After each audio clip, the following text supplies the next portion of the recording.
Arthritis in the thumb tends to happen in a particular pattern and location.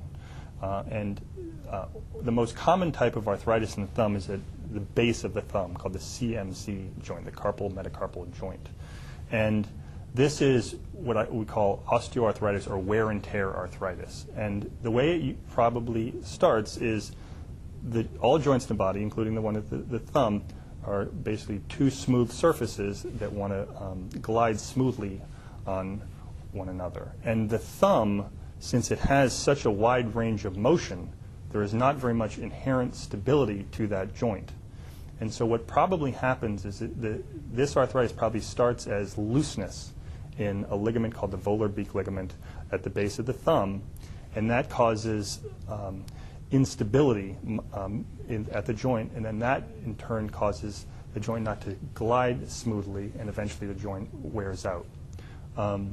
This manifests itself as pain at the base of the thumb. This tends to happen in females and in over 40 years old, but we see really it in all patients. With respect to treatment, the non-surgical treatment really is to try and control the symptoms. We don't have a way to cure this.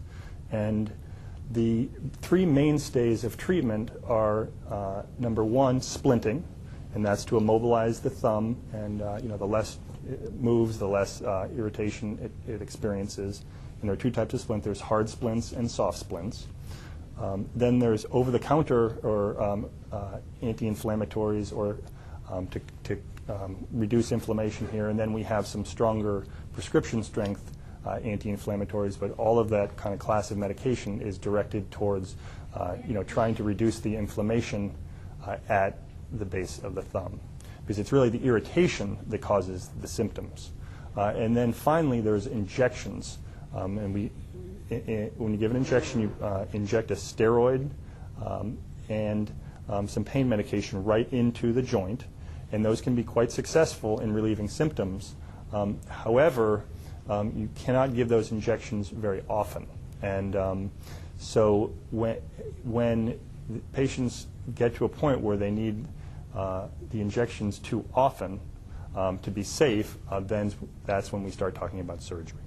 And there is a surgery that is quite successful for addressing this, but it is a surgery that we only do when all of these conservative measures have been unsuccessful or have stopped being effective.